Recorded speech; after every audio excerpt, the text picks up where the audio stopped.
Marriage. Marriage is from nature, and is simply an attachment. Some see a great significance in marriage, believing that couples are born and made for each other. Others believe that this attachment is but the outcome of the nearness of two individuals to each other, which, developing, leads them to form a partnership. Actually, one sees marriages which illustrate both these ideas. The first may be seen operating in the vegetable kingdom. It may be traced in the position of two leaves on the same stem, one balancing the other and responding to the other.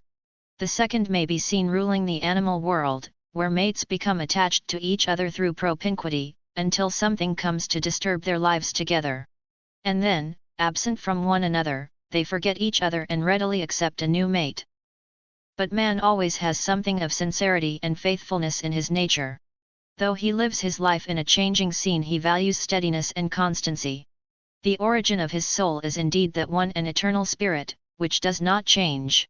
And it is this human tendency to constancy that has helped to bring about the recognition of the attachment between man and woman, a recognition that has developed into the many and varied institutions of marriage.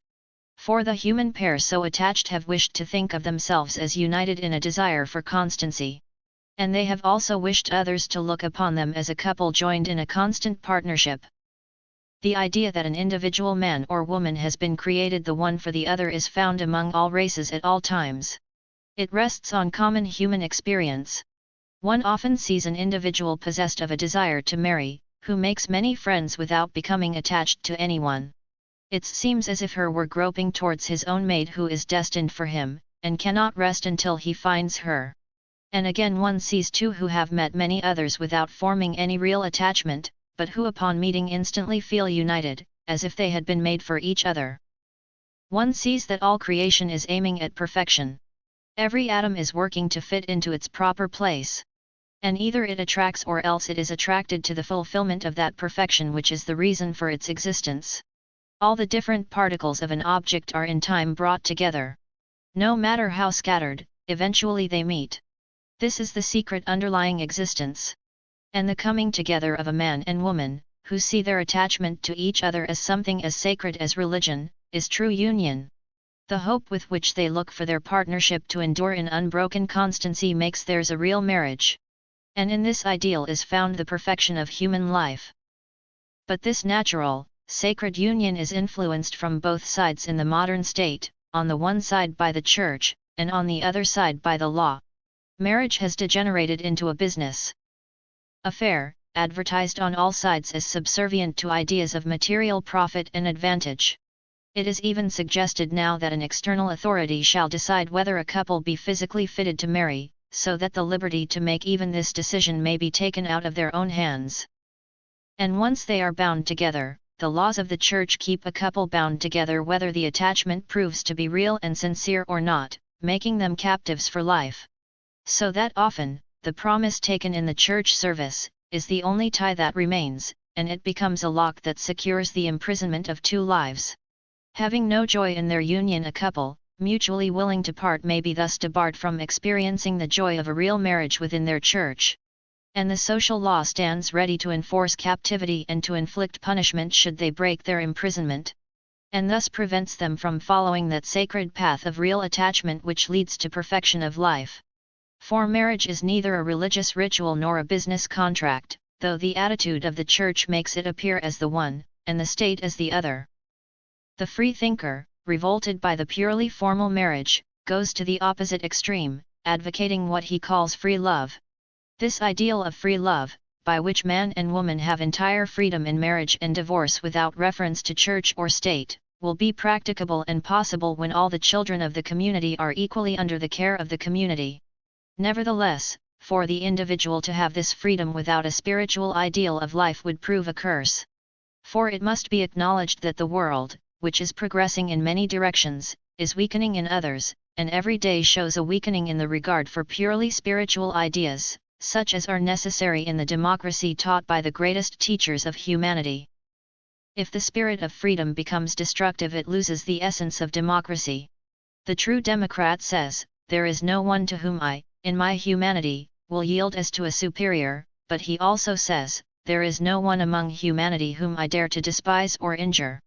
Until that far-off day arrives when freedom exists everywhere alike for the strong or the weak, untainted by any spirit of intolerance, there must be safeguards to ensure order in the community. Until that day, marriage, or the formal recognition of the human attachment, will be necessary, not only in order that the interests of the children may be safeguarded, but so that woman, who has neither in the East nor in the West that recognition which makes her socially as independent as her mate, and whose position in life from every point of view is consequently a more delicate one than his, shall not suffer unjustly. 2.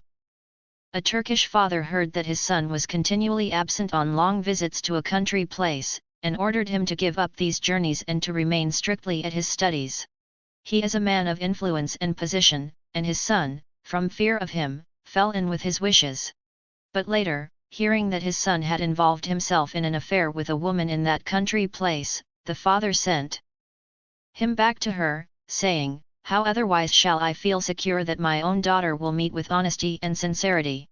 Here there was no covering up of the truth for material convenience, although it would have certainly been easier to repudiate the woman, and to make a virtue out of convenience, and there was no insincere adherence to an external standard of morality, nor any dishonest attempt to enforce an ideal of monogamy upon a mind incapable of sustaining it. The English law of breach of promise was framed to protect women, but does anyone really imagine that there are now in England, owing to this law, fewer tragedies of the kind where innocent and sincere women have been betrayed?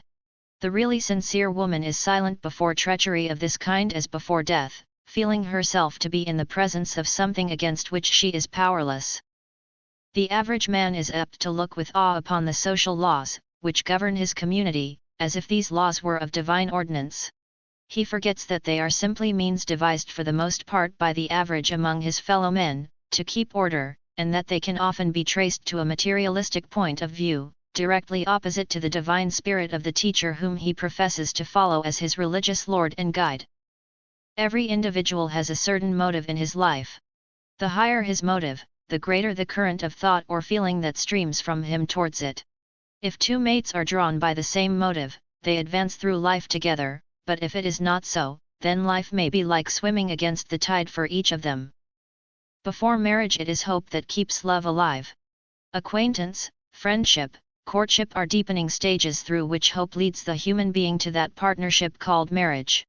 After marriage life's progress may become difficult, unless life presents a new scope and a new avenue for hope. Hope may center around the children, and yet that is not enough.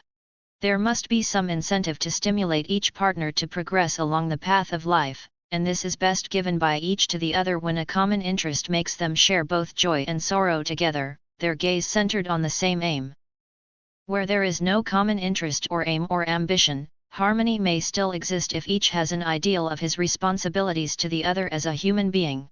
It is indeed through the lack of this ideal that life breaks into pieces. And it is truly noble on the part of a couple when, through miseries and difficulties, they always have regard to the sacredness of the tie that connects them. Nature is such that no two things are created alike, and the human being cannot expect his or her mate, whom nature made, to be as docile and flexible as that creature whom his imagination alone conceives. To make a friend forgiveness is required which burns up all things, leaving only beauty, but to destroy friendship is easy.